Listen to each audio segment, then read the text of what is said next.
ಅವು ಇರ್ತದೆ ಅವು ಇಲ್ಲ ಅಂತ ಹೇಳಿಕ್ಕೆ ಅವ್ರು ತೆಲಂಗಾಣದಲ್ಲಿ ತೆಲುಗರಲ್ಲೂ ಇರ್ತದೆ. ಅದೇ ಕಾಲಕ್ಕೆ ನಮ್ಮ ಕೇರಳದಲ್ಲೇ ನಿಮಗೆ ಗೊತ್ತದ ಅಲ್ಲೆಲ್ಲ ಭಾಗದಲ್ಲಿ ಏನು ಹೇಳೋದಪ್ಪ ಅಂತೇಳಿ ಆದಷ್ಟು ನಮ್ಮ ಭಾಷೆಗಳು ಕೇರಳದಲ್ಲಂತೂ ಕಾಸರಗೋಡಿನಲ್ಲೇ ಕೇರಳ ಭಾಷೆ ಅದು ಮಲಯಾಳಂನ ಕಲಿಸ್ಬೇಕು ಅಂತ ಒತ್ತಡದಿಂದ ಎಷ್ಟೋ ಕನ್ನಡ ಶಾಲೆ ಮುಚ್ಚಿದ್ದು ನಾವು ನೋಡಿದ್ವಿ. ಬಟ್ ಇದು ಆಗಬಾರ್ದು ಅಂತ ನಾವು ಮಾಡಬಾರ್ದು, ಅವರು ಮಾಡಬಾರ್ದು. ಯಾಕಂದರೆ ಎರಡು ಭಾಷೆಗಳು ನಮ್ಮ ಮುಖ್ಯನೇ ಇಲ್ಲ. ಒಂದು ದ್ರಾವಿಡ ಭಾಷೆ ಅದ, ಇನ್ನೊಂದು ಮರಾಠಿ ಮಹಾರಾಷ್ಟ್ರದ ಭಾಷೆ ಅದ.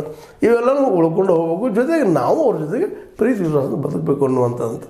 ಇಲ್ಲೇ ಈ ಭಾಗದಲ್ಲಿ ಇರುತ್ತಿರುವಂಥ ಅದರಲ್ಲೂ ಬೇವಿನ ಮರದವ್ರು ಹೇಳೋದನ್ನು ನೋಡಿದಾಗ ಅವರು ನಿಶ್ಚಿತವಾಗಿಯೂ ಈ ಭಾಗದ ಓಡಾಡಿ ಕೆಲಸ ಮಾಡ್ತಾಯಿದ್ದಾರೆ. ಕನ್ನಡ ಉಳಿಸುವಂಥ, ಅಲ್ಲಿ ಕನ್ನಡ ಲೇಖಕರನ್ನು ಉಳಿಸುವಂಥ, ಬರಹಗಾರನ ಉಳಿಸುವಂಥ ಕೆಲಸವನ್ನು ಮತ್ತು ನಿವೃತ್ತರಾದ ಶಿಕ್ಷಕರನ್ನ ಅಂದರೆ ಕನ್ನಡ ಶಿಕ್ಷಕರನ್ನ ಸನ್ಮಾನಿಸುವಂಥ ಕೆಲಸ ಮಾಡ್ತಾ ಅವ್ರಿಗೊಂದಿಷ್ಟು ಧೈರ್ಯ ತುಂಬುವಂಥ ಕೆಲಸವನ್ನು ಮಾಡ್ತಾಯಿದ್ದಾರೆ. ಅದು ಭಾಳ ಮೆಚ್ಚುವಂಥ ವಿಷಯ. ಯಾಕಂದರೆ ಯಾವುದೇ ಭಾಷೆ ಉಳಿಬೇಕಾಗಿತ್ತು ಅಂದ್ರೆ ಅದನ್ನು ಪ್ರೀತಿಸ್ಬೇಕಾಗ್ತದೆ. ಅದು ನಮ್ಗೆ ಹೊಟ್ಟೆಗೆ ಹಾಕೋ ಭಾಷೆನೂ ಆಗಬೇಕಾಗ್ಯದ.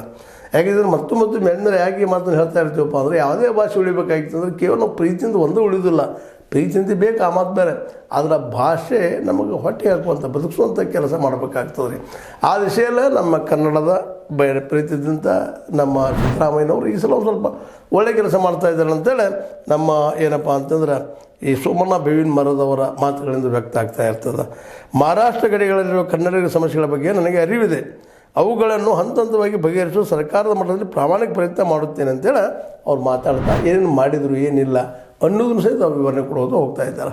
ಯಾಕಂದರೆ ಅಕ್ಕಲಕೋಟೆ ಪೂರ್ತಿಯಾಗಿ ಮಹಾರಾಷ್ಟ್ರದಲ್ಲಿ ಬರುತ್ತಿರುವಂಥದ್ದು, ಅದೇ ಗುಡ್ಡಾಪುರ ಸಹಿತ ಅದು ಮಹಾರಾಷ್ಟ್ರದಲ್ಲಿ ಬರುವಂಥದ್ದು, ಸೊನ್ನಲಿಗೆ ಅಂದರೆ ಸೊಲ್ಲಾಪುರ ಮಹಾರಾಷ್ಟ್ರದಲ್ಲಿ ಬರುವಂಥದ್ದು, ಎಲ್ಲ ಭಾಗದಲ್ಲಿ ಕನ್ನಡ ಒಂದಿಷ್ಟೇ ಮರಾಠಿಯ